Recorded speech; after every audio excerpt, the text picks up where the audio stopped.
Et si nos déchets les plus intimes devenaient notre ressource la plus pure? C'est une idée un peu folle, mais c'est précisément ce qu'on va explorer aujourd'hui.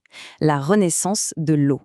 Alors, cette question, elle est faite pour faire réagir, c'est sûr. Elle peut même un peu déranger. Et pourtant, elle est au cœur de l'une des plus grandes réussites technologiques de notre époque. En fait, ce n'est plus de la science-fiction. Derrière cette idée un peu provocatrice se cache une histoire absolument incroyable d'ingéniosité.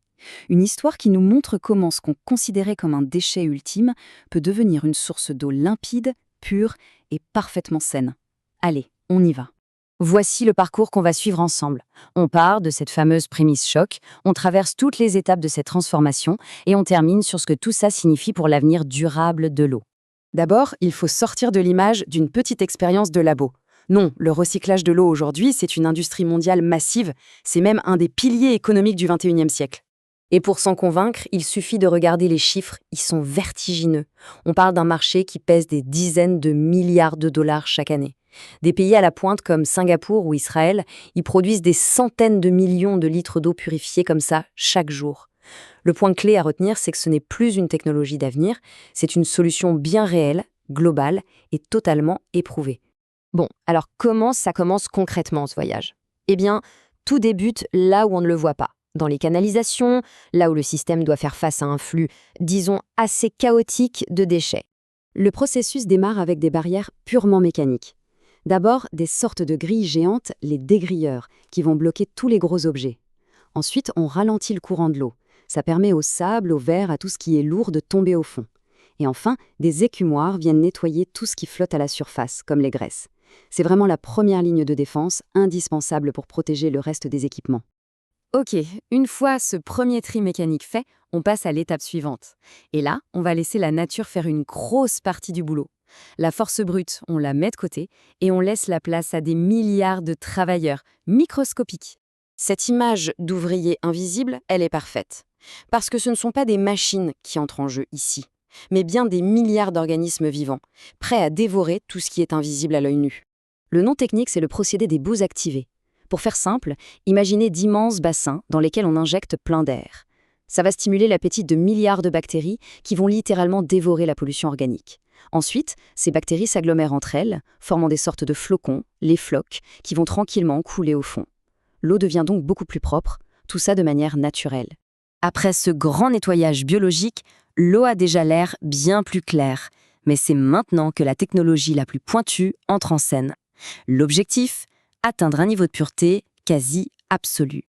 Il y a 2 étapes clés ici. D'abord, la microfiltration. C'est un filtre ultra fin qui va bloquer toutes les bactéries et les parasites. Et ensuite vient l'épreuve ultime, l'osmose inverse. Là, c'est une autre dimension. Les pores de la membrane sont si incroyablement petits que seules les molécules d'eau passent passer. Tout le reste est bloqué. Virus, résidus de médicaments et même les sels minéraux. Bien sûr, pour forcer l'eau à passer à travers une membrane aussi fine, il faut une pression absolument colossale. On parle de dizaines de bars. C'est beaucoup, beaucoup plus que la pression atmosphérique.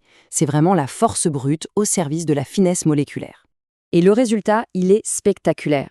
L'eau a atteint un tel niveau de pureté qu'elle est pratiquement débarrassée de tout ce qui n'est pas une molécule d'H2O. C'est vraiment le point de bascule. Le déchet est officiellement redevenu une ressource précieuse, comme du cristal liquide. Mais attendez, il reste une question. On fait quoi de tous les solides qu'on a retirés au tout début? Le système ne serait pas vraiment durable si elle finissait juste à la poubelle. Et c'est là que la boucle se referme de manière géniale. Toutes les boues collectées sont envoyées dans de grandes cuves sans oxygène, qu'on appelle des digesteurs. Là, d'autres types de microbes prennent le relais et, en décomposant la matière, produisent du méthane. Ce gaz est capturé puis brûlé pour produire de l'énergie qui alimente l'usine elle-même. Et le résidu final, une fois séché, devient un biosolide, c'est-à-dire un super engrais pour l'agriculture. Le déchet est donc transformé en énergie et en nourriture pour les sols, c'est l'économie circulaire parfaite. L'eau est ultra pure, mais elle n'est pas encore tout à fait prête à être bue. Comme l'osmose inverse a tout enlevé, il faut réintroduire quelques minéraux essentiels, comme le calcium, qui sont bons pour la santé et pour le goût. Ensuite, une dernière désinfection, souvent aux UV, élimine le moindre doute. Et bien sûr, tout est surveillé en continu par des capteurs et des tests en labo pour garantir que chaque goutte est irréprochable. Et c'est peut-être le point le plus important de tous. Grâce à ce processus hyper rigoureux, le produit final n'est pas juste aussi bon que l'eau du robinet. Non, il est souvent de bien meilleure qualité. Pourquoi? Parce qu'il est débarrassé de tout un tas de contaminants qu'on peut parfois retrouver dans les sources traditionnelles. C'est la preuve éclatante que la technologie peut vraiment faire des miracles. Cette maîtrise du cycle de l'eau, c'est une solution vraiment puissante. Mais elle fait partie d'un effort beaucoup plus large. Face à la pénurie d'eau qui menace de plus en plus, l'ingéniosité humaine explore toutes les pistes possibles pour garantir notre accès à l'eau douce. L'autre grande frontière, évidemment, c'est la plus grande réserve d'eau de la planète, les océans.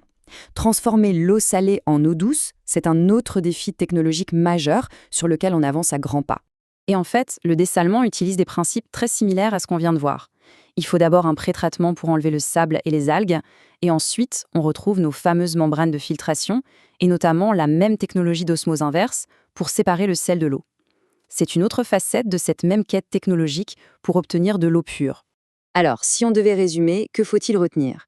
D'abord, que le recyclage de l'eau, ce n'est pas du futurisme, c'est une réalité sûre et qui fonctionne à très grande échelle. Deuxièmement, que c'est un processus qui combine le meilleur de la nature et de la technologie. Troisièmement, qu'il est parfaitement circulaire. Et enfin, que ça nous montre que l'innovation, c'est vraiment la clé pour résoudre les grands défis liés à nos ressources. Au final, cette histoire, elle est profondément optimiste. Elle nous montre qu'on a la capacité de repenser nos problèmes et de transformer ce qu'on a longtemps considéré comme un fardeau en une solution incroyablement durable. La renaissance de l'eau est une preuve de concept absolument fascinante. Et elle nous force à nous poser une question qui va bien au-delà de l'eau. Quel autre déchet de notre société n'est en fait qu'une ressource qui attend simplement que notre ingéniosité la révèle au grand jour?